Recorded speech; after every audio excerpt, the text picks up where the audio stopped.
1862年2月，江户中央有2件大事，一是河宫亲子内亲王即将要与德川将军家茂完婚，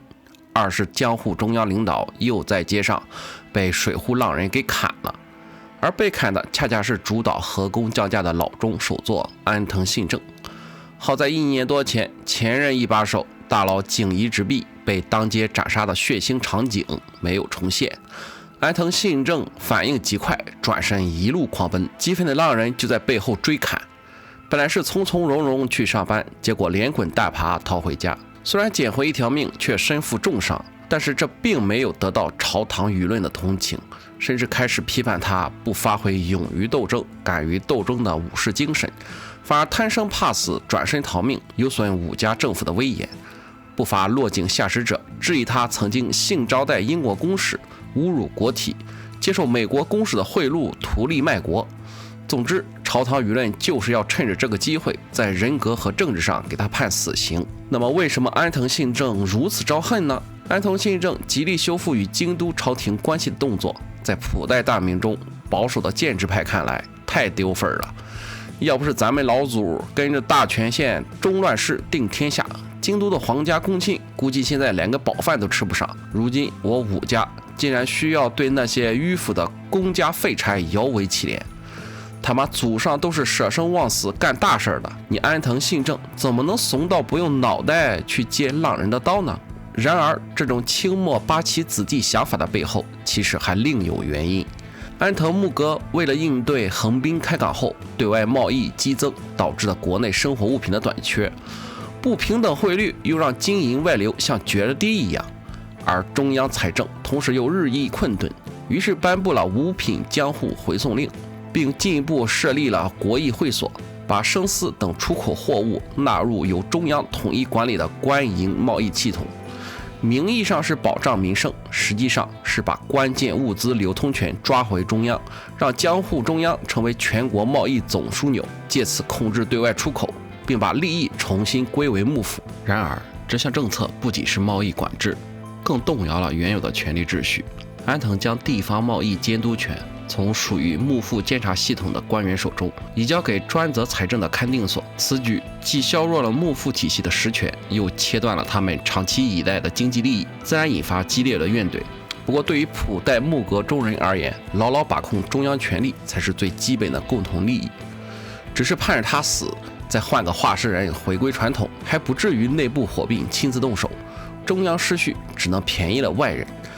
而被视为外人的，也就是中央贸易管制政策中被当作韭菜狠狠收割的，则是那些被强烈排斥在中央决策层之外，而自身经济又强度依赖对外贸易的地方雄藩。而这其中最想亲手弄死安藤信正的，就是在前年安政大狱中被严惩的亲藩水户中的激进攘夷派。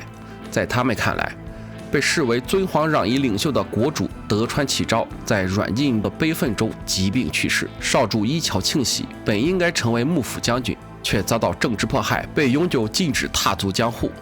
锦衣余党安藤信正不以被我水户志士诛杀的欺君罔上的直弼为戒，为安政大狱中遭受不公的志士平反，反而继续削弱地方揽权专政，甚至敢以攘夷来欺骗天皇降价皇女，日后肯定要挟持河宫内亲王来要挟天皇献媚外夷，故行天诛以正皇道。以幕户孝宇、高山静坐为首的长州藩的激进攘夷派，实际上也参加了刺杀行动的前期谋划，但是在最后并没有直接参与行动。虽然同样高喊尊皇攘夷，但是水户藩作为德川御三家，政治目的是要打破普代大名的权力垄断，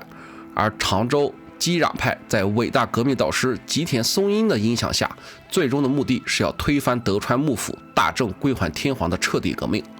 只是长州藩一直是由保守建制派来执政，他们并不支持激进行动。在朝廷联合亲藩以及外漾谋划的反抗普代专权的戊午密室事件中，长州领导层并没有直接参与其中。虽然在木阁清算政敌的安政大狱中，吉田松阴被处以极刑，但是他的行为并没有受到藩主家老的支持，仅是个人行为，因此长州藩并没有受到牵连，能够置身事外。比较有意思的是，安藤信正倡导幕府和朝廷重归于好，再次合作的公务合体时，长州藩此时以柔软的身段出现在了中央舞台。藩主毛利带着长井雅乐在江户和京都两地推销自己的藩论《航海远略册》，对于天皇要攘夷、幕府要开国的矛盾，以现实开国自强、严实攘夷自立的策略来两头讨好。长州藩也借此以调停者的姿态开始扩大自己的政治影响力，那么自然要极力压制藩内的激攘派做出过激举动，破坏了好不容易开创的良好局面。然而在得知木阁一把手安藤信正被刺，长州藩又在朝廷和幕府之间左右逢源刷存在，萨摩藩的实际掌舵人藩主之父岛津久光终于再也坐不住了，他打算率领3000兵上京拜谒天皇，然后带着天皇的敕书直接前往江户，逼迫普代建制派放权改革。否则要是真等到江户中央再次缓过劲儿来，又重新掌握了天皇这面大旗，再联合上一直和自己不对付的长州藩，那么自己被收拾还不是早晚的事儿。而久光的亲信大久保利通则强力建议，起兵上洛要想成功，一定要召回我大哥西乡隆盛。西乡隆盛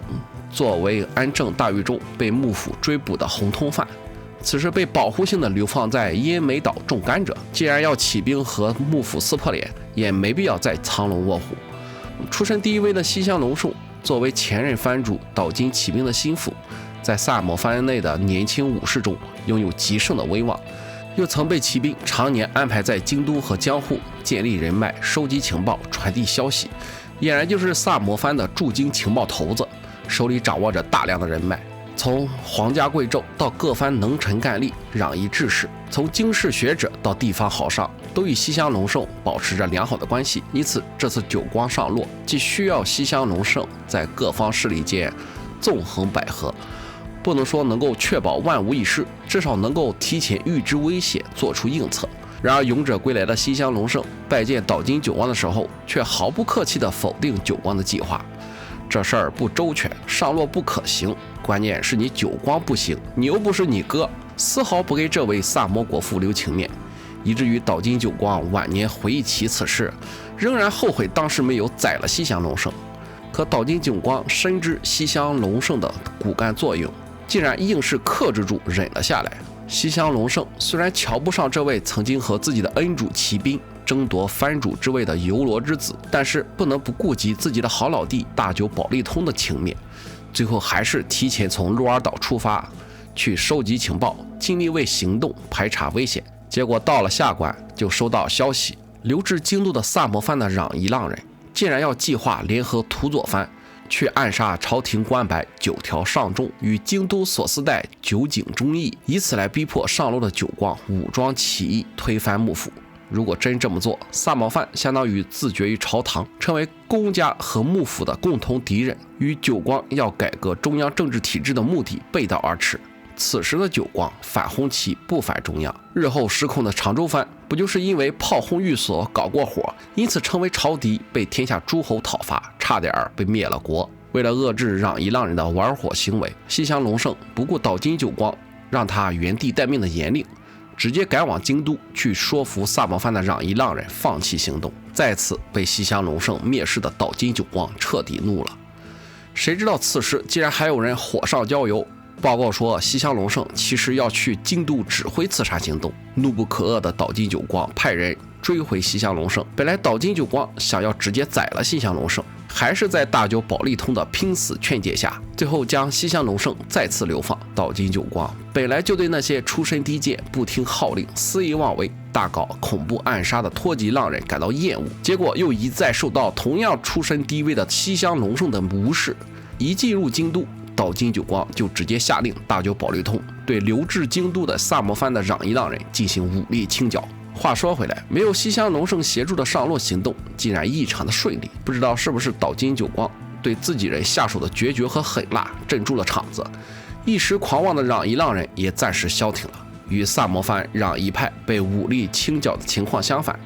此时长州藩的攘夷派竟然掌控了藩政，要将长井雅乐的航海远略册推翻。攘夷不绝对就是绝对不攘夷，指控长井雅乐欺君卖国，没有能力去压制藩内攘夷派的藩主毛利，只能下令长井雅乐回国戴罪，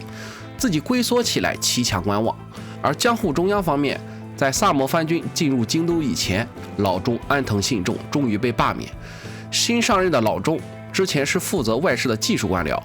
不仅还没有能够完全掌控幕阁，其政治敏感性和行动力也远远不及前2任老中。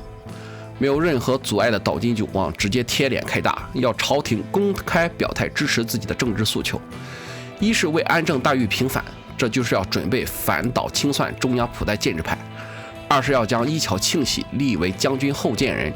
也就是幕府摄政，就是要将伊桥庆喜内定成为下任幕府将军。而刚嫁完妹妹的孝明天皇心里肯定不爽，你一个地方藩主一到京都就大开杀戒，在那耍狠，现在又要利用天加皇威去怼幕府，达成自己的目的。可话又要说回来，孝明天皇其实也乐见幕府和地方雄藩狗咬狗，他们咬得越狠，天皇反而越安全，甚至还能在最后收拾人心。于是孝明天皇表态支持岛津久光，派出赤使在萨摩藩兵的护卫下前往江户，没有强势普代坐镇领衔中央。萨摩强兵的背后还有天皇的政治支持，江户中央只能妥协，全盘接受岛津久光的政治体制改革要求。除了推举伊桥庆喜上位，代表外样大明发生的亲藩松平春月入阁，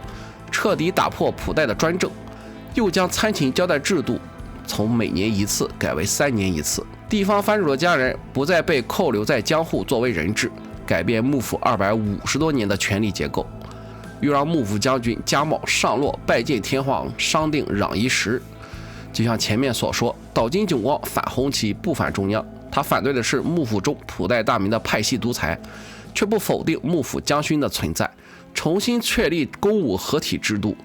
久光则是要以天皇为国策最高决断，将军领衔执行，雄藩共议监督的广泛合议体，把德川政权改成天皇加将军加雄藩的3重政治。那么问题来了，为什么最后萨摩和长州又要倒幕呢？难道普代建制派又诈尸了？然而致使公武合体彻底破产的不是普代大明，反而是被地方藩主寄予厚望，亲自成就的政治天才伊桥庆喜。这其中的脉络与转折，我们下期再聊。